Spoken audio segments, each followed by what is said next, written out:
Hey y'all, what's going on? I thought I'd put another video together finishing up this one here as far as getting the engine installed. So let's get all of that done, and stay tuned for later in the video. We're going to go through that 1966 Chevy 1-ton dually that we've been working on, let you guys bring y'all up to speed on what's going on there, and introduce you to a little something else that's going on with that project. So anyway, stay tuned for that. Let's get started. Got some high temp paint here, some Rust-Oleum. Supposed to be good for up to 2,000 degrees. Ceramic coating, good stuff, I guess. Before I go through and paint this, I want to get a few things out of the way, and I think I'm going to start off with the spark plug wires. We're going to get new ones before we actually fire this thing up again once it's in the truck. So we can just go ahead and get these on out of here. Just one less thing to work around. Got new spark plugs and everything going to go in it. Give it a nice little tune-up. I think also, before we actually commit to painting this, we'll get in here with some carburetor cleaner and clean up this throttle body real nice. Got a little gum out here. Yeah, let's clean up the throttle body a little bit. I want to do this obviously before you go through and start painting it, trying to make it look nice, because this will eat the paint right back off of it, right? I know you guys know all that. But yeah, that throttle body was really nasty. And one side was even clogged up a little bit. I believe it was the passenger side was kind of clogged up, so we may end up having to actually take this apart and clean it really good. But let's get all this grime and crap off the outside of it for sure. I couldn't really hit that with the pressure washer when we was washing the rest of the motor. I had to kind of cover, you know how it is, you got to cover up the holes there and not let a bunch of water dump in it. That wouldn't be good. That's actually cleaning up pretty nice. Kind of hit it with some compressed air.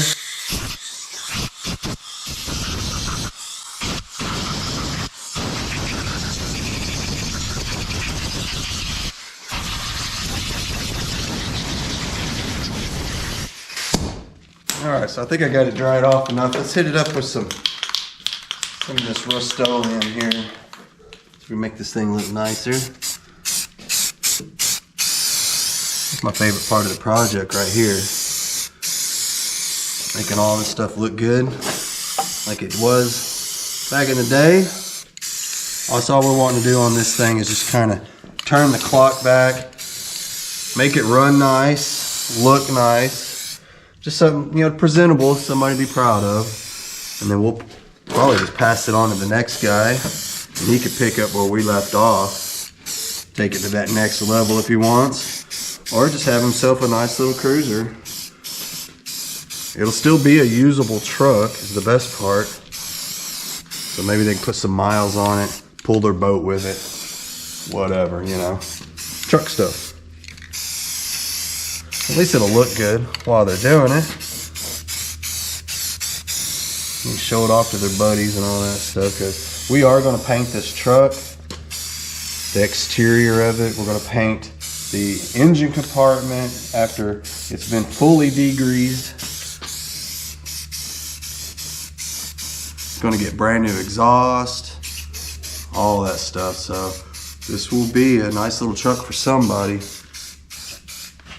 Well, we've got our work cut out for us when it comes to actually putting this motor back in the truck, because we got to change out the motor mounts. And I have never changed out motor mounts on this style of truck. This is a 1993 model, in case we failed to mention that earlier. And from what I'm being told, you have to pull out the lower control arms in an effort to pull the bolts out of those motor mounts. Remember, we're going from a V6 to a V8, so the motor mounts for that V6 obviously aren't going to work. So we got to put the V8 motor mounts in it.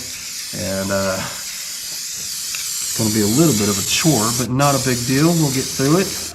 We'll get this old girl back in there. Get it fired up for you guys, let y'all hear it run. And then off to the transmission shop it goes. The old boy down at the transmission shop, he wants to put the transmission in himself, or otherwise he's not going to give us the warranty. So hey, you know what? More power to you, buddy. You go ahead, you put that on in there. While you're doing that, we'll be here doing something else.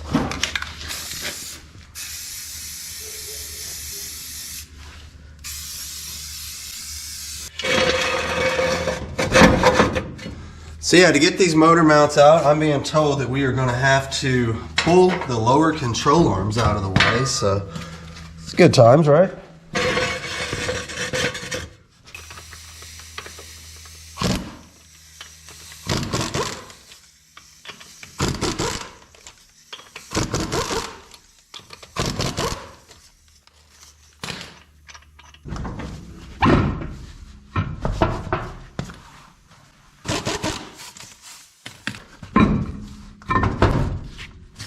Let's go ahead and get these exhaust manifolds out of here.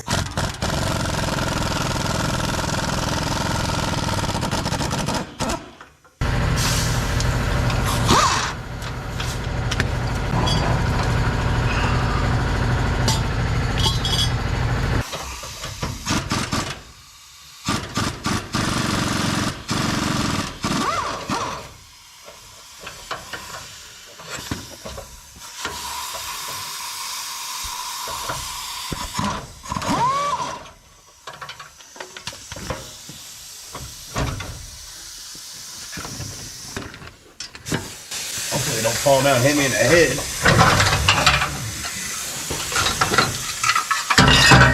Okay, there's that.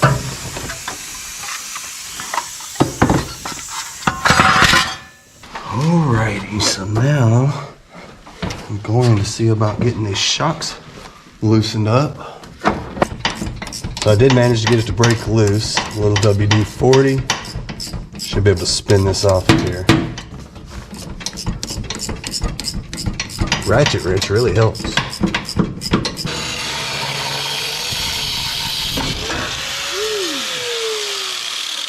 had to cut that one off, it wasn't budging.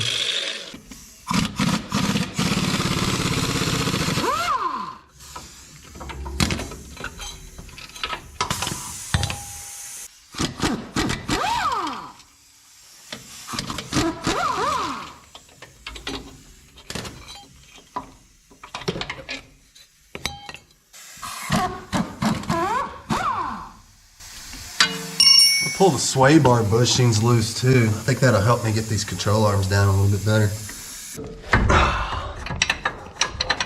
Get this lower ball joint broke loose. Maybe we'll get the spring out of there, out of the way. Once we got all the tension and everything off the spring, then maybe we can get the control arm out of the way. I don't know if I have to actually take it completely out. I think I do. I think that's what's going to gain us access to the back of those bolts. I just don't see any other way to get to them. Get this tie rod in out of my way, and we'll smack around on that lower ball joint. Get this thing to break free. Now with the tie rod out of the way, I should be able to bang on this right here, get that to pop loose from the spindle. The way I do it is, like most of you guys, we leave the bolt on. In case you can't see it there. You see that? Got the nut left on there, but it's loosened. And now with the tension of the spring, when we smack on this, it should pop loose. And that's exactly what we needed to do. Let's see if we can't get it to do that now. There it went, just like that. All right, we got the nut off of there. Now I should be able to just let this down, and then the spring will just come out nice and gradual. There we go. Yeah, it's catching on the threads there at the end. Wouldn't let it go the rest of the way. Yeah, now we're loose. I should be able to just push that down and have the spring fall out. That's what we're looking for right there. Save our isolator. We're just a couple of bolts away from having this control arm out of the way.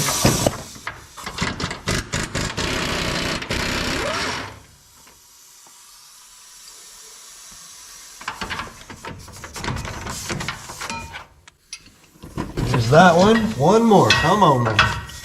This lighting is just terrible. I can't see nothing under here hardly.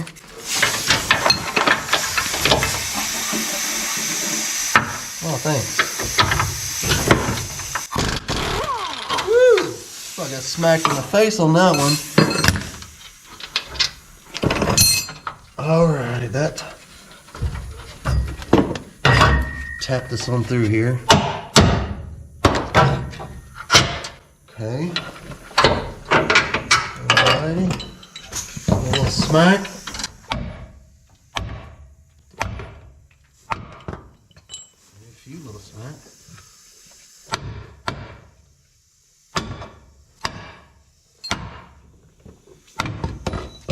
All right.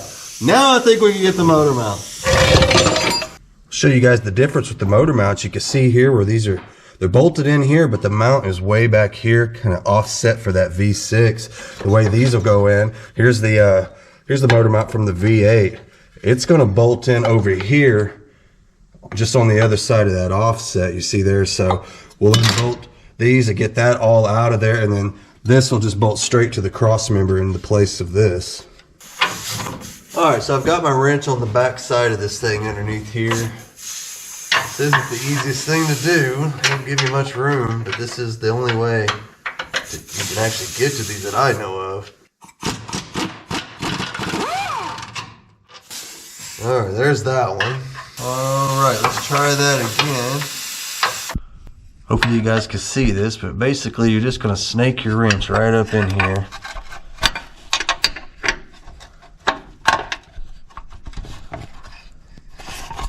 Like that. You see how I got it on there?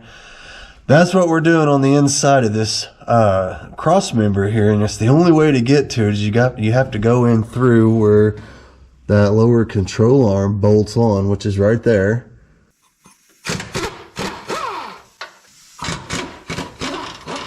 I didn't even know that was the thing. I just now noticed it. It's got another bolt around here on the inside of the frame rail. Yeah, look at this. There's another one over here. I didn't even know that. All right, that takes care of that. Yeah, the V8 one won't even utilize that one on the inside of the frame rail. We get rid of it. Putting in the new one. Well, not exactly new.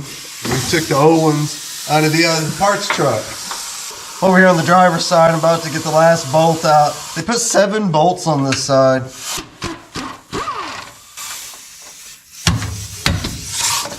Damn sure wasn't going anywhere. Alright, put this one in. You know, it's funny, the V8 only takes 3 bolts per mount, but for some reason the V6 needed 7 bolts. That's kind of weird. So now that that's done, we can go back together with it. I'll start with the control arms, and then we'll get the spring and the ball joint and everything all bolted back together, and we can call this part done.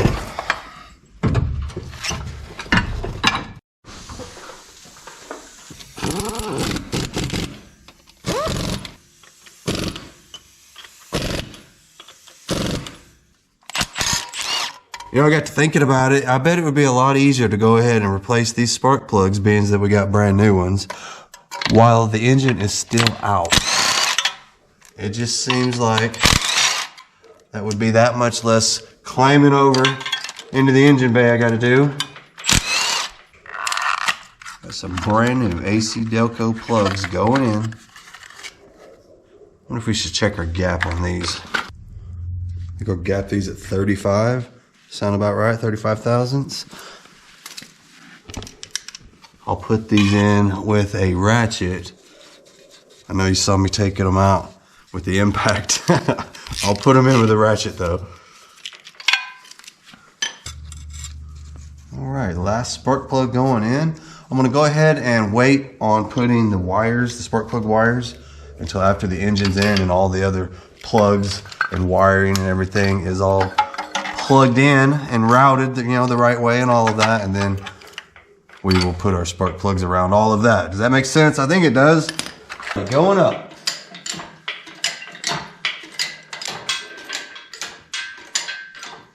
Ready?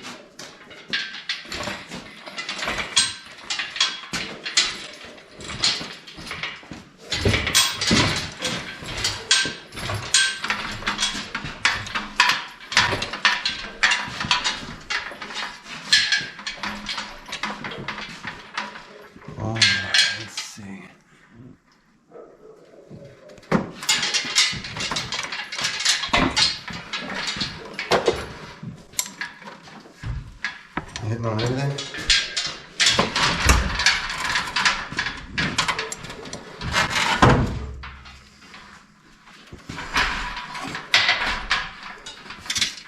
Okay. Let's see. Maybe some things we're going to want to start. getting it out of the way. Stuff like that. So there's going to be a few things down in here that need to get moved out of the way as this comes down in here.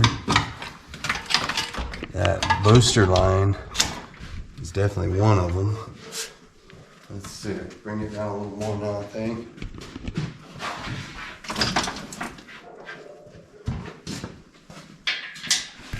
Here we go.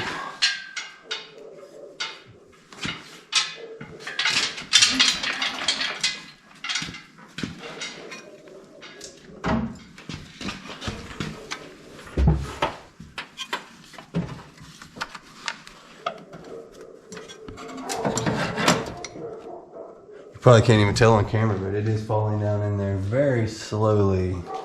Exactly what I want. Gives me a chance to kind of keep track of everything, make sure I'm not hanging up on nothing.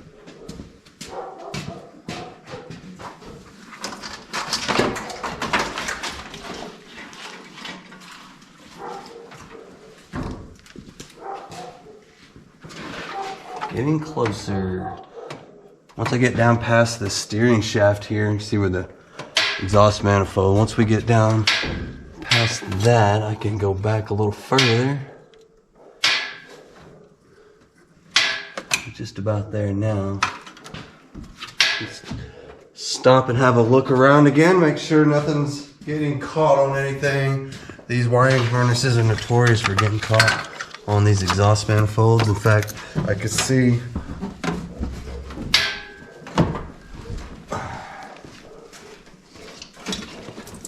can you get a shot of that at all? Right here? I can see right there that wire was caught on one of the exhaust manifold bolts that's sticking down right there. So that's kind of what I'm looking out for.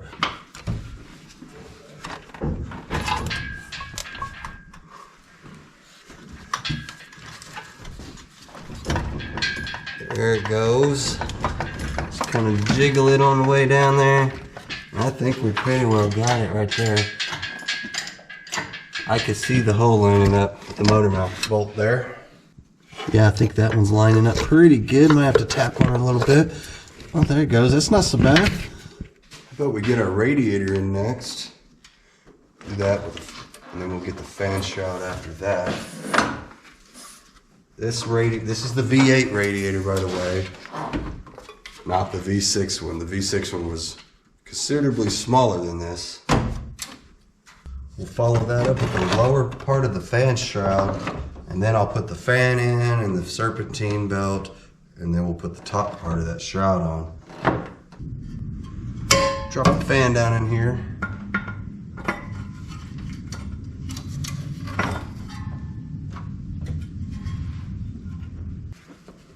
Got a brand new serpentine belt gonna go in here.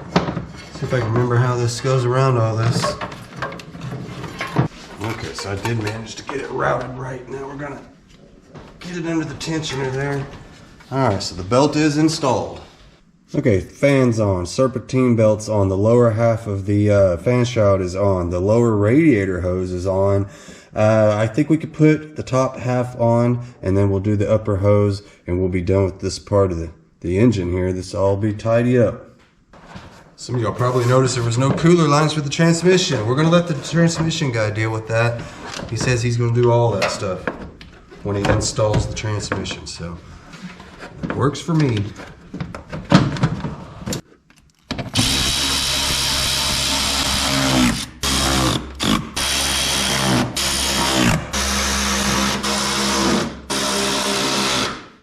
Well, alrighty, she's pretty much in and buttoned up. Man, she looks right at home in there, doesn't it? This is now officially a V8 truck. Now, like I mentioned before, it's got to go off to the transmission shop and get a transmission put in. That 04L60E that was in there is completely burnt up. So he's going to go through it and he's going to install it. And we're going to get a warranty. So that works out just fine, actually. As for me, I need to get started on some paint and body work, I guess. We got a few dents that need to be knocked out and worked. Lots of flake and paint coming off of this thing. The roof's got surface rust that's going to have to get worked off of there. And the hood is a mess. I think I'll save that for another video though. As for right now, I think it's time we let the cat out of the bag on our 1966 Chevy dually pickup truck. In the previous video, I told you guys that something was up with that project. Well, I think it's high time I let you guys in on what's going on that situation. And we're gonna get back on our 1966 Chevy 1-ton dually. We did shorten the truck down and put this custom-made dually bed on it. Look at that. That is a step side bed that we have widened out to fit over the fenders, or over the tires rather. Worked out pretty good. We even put this really cool bumper on here. Unfortunately, the guy that I was supposed to do this for, well, he can't pay, so we got to bail on this project. It's how it goes sometimes. He had some things come up and we just can't finish the deal. So we're going to do something else, but I thought you guys would be interested in it. It seemed like it would actually end up being better than this one, if you can believe that. I've got this other truck that I've been wanting to build for a really long time. It's been sitting back in the weeds, in the woods for over 10 years now, probably more like 17, 18 years. And well, it is a short wheelbase truck, and this truck's already had some modifications done to it.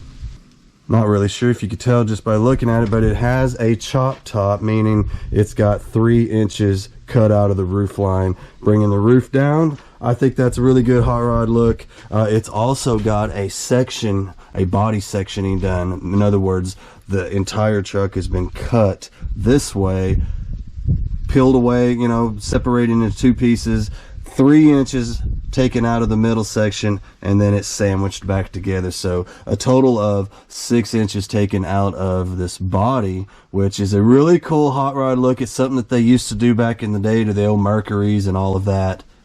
Yeah, you can see right there along the firewall, that's where this truck was actually cut completely in half, and then had that 3 inches removed and then sectioned back together. Really cool look, and I would like to build this truck. I think it would be awesome. We could take this truck, which is naturally just a half ton. You can see there, just 5 lugs, just a half ton. It is a short bed. It hasn't been cut or anything. This actually came from the factory as a short wheelbase. We could put our dually bed over on here, which is actually where this bed came from, was from this truck, and then we just widened it out for the dually. Now I know you'd think that's going to look kind of funny being a big wide dually bed and it's not a dually. Well, what if we made this truck into a dually? Yeah, it just so happened to have a dually rear end sitting back here in the weeds, and look, it's even already got airbags already on it. Look at that. We could just slip that right on in there, I bet. As far as the front end goes, we'd have to do some swap it out on some spindles and rotors and all of that stuff, so we could get to the 8-lug design and put the dually, the actual steer wheels on the front, you know, that they put on the dualies where they kind of stick out a little bit. And well, I just so happen to have some of those laying around too, so maybe we'll get those on there. And just like that, we will have a dually, and we'll pretty much be right back where we started. Except this time we'll be building our own truck. Don't worry about this door missing. I actually have that. Yeah, there's that door right there. Look, trim and all. The door hasn't been chopped yet, so we'll have to chop and section that door to make it fit onto that truck. So that'll be something, maybe something interesting we could do for the channel. I'll bring you guys along for that. We're gonna have to source an engine and a transmission, but no worries, something will come along. I think the first thing I'm gonna do is I'm gonna jack this up now that we got it in the shop. Let's get our drop spindles out of there. We'll put the original ones back in.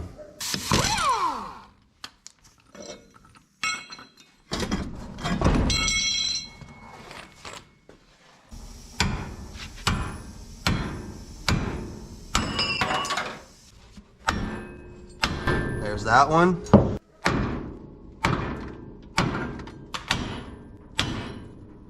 There it went. Okay, good deal.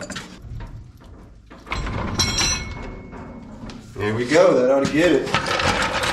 We're gonna actually leave that spring in. We don't need it, we just need this spindle.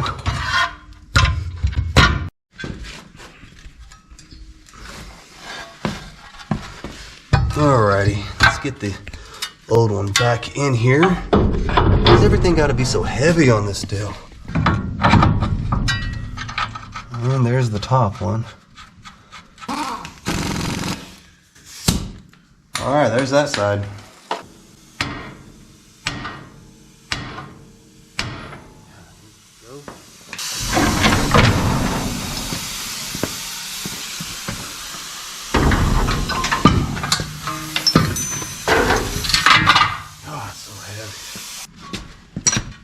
Did I mention this stuff was heavy? Oh, hey, had to wear me out.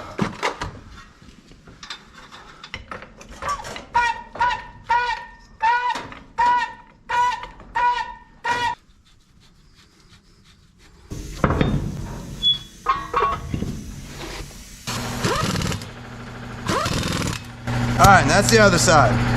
So I've got it in the shop now, and man, we got a lot of cleaning that needs to get done on this. It's got all this weird scaly stuff that peels off of there. We'll get all that off of there. Believe it or not, this will actually shine up if we wanted to go that route. I'm not exactly sure just yet. But yeah, tons of cleaning got to get done to it. The inside of it got a bunch of junk that's got to come out of there. And well, we got a bunch of more junk back here. Kind of a basket case really, but I've got all the pieces. We just got to put them together. Suit is in actually really good shape as far as body wise. I mean, there's no dents on it anywhere. Hopefully it'll stay that way. I get the manhandling it here. I'm gonna go ahead and get this front clip out of the way.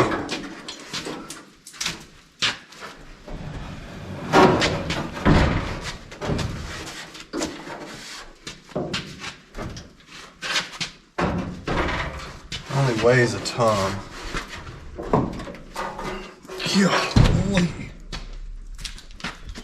I think I'm gonna go ahead and pull this front clip off of here too. It's just dangling out here, y'all. Look.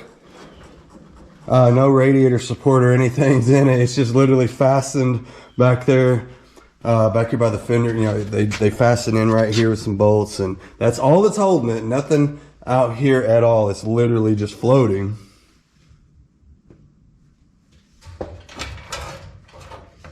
Let the jack support the front of that there. I do believe we'll have to pull these off, and then we could get to the bolts underneath.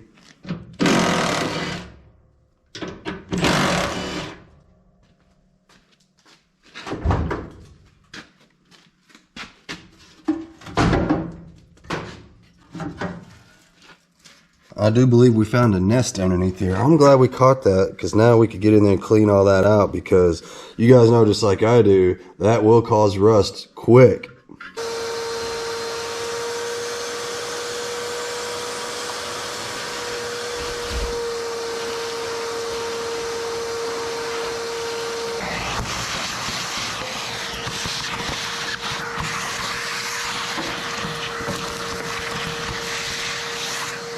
All right, now we can get to the two hidden bolts that are underneath here.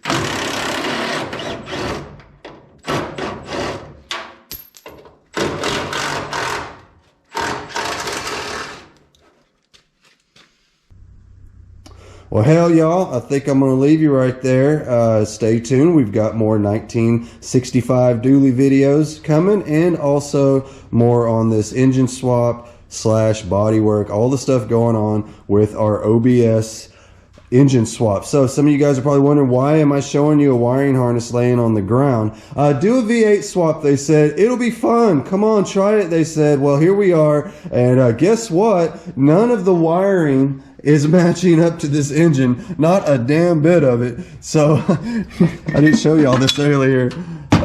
Yeah, none of these plugs match up. None of them do. So I guess our V6 didn't have any of this stuff, because there's nowhere to plug any of that stuff into. So apparently I'm going to be doing some wiring. I don't know yet. I need to see if this is the harness out of our parts truck that engine came out of, and I have a sneaking suspicion I'm going to end up having to change the harness that comes out of the firewall, comes around over here, plugs everything into the engine, and then goes back down into the firewall. I think. I don't even know yet. We'll get to that on the next video, so stay tuned. As for now, I'm going to go ahead and get on out of here. I will see y'all next time.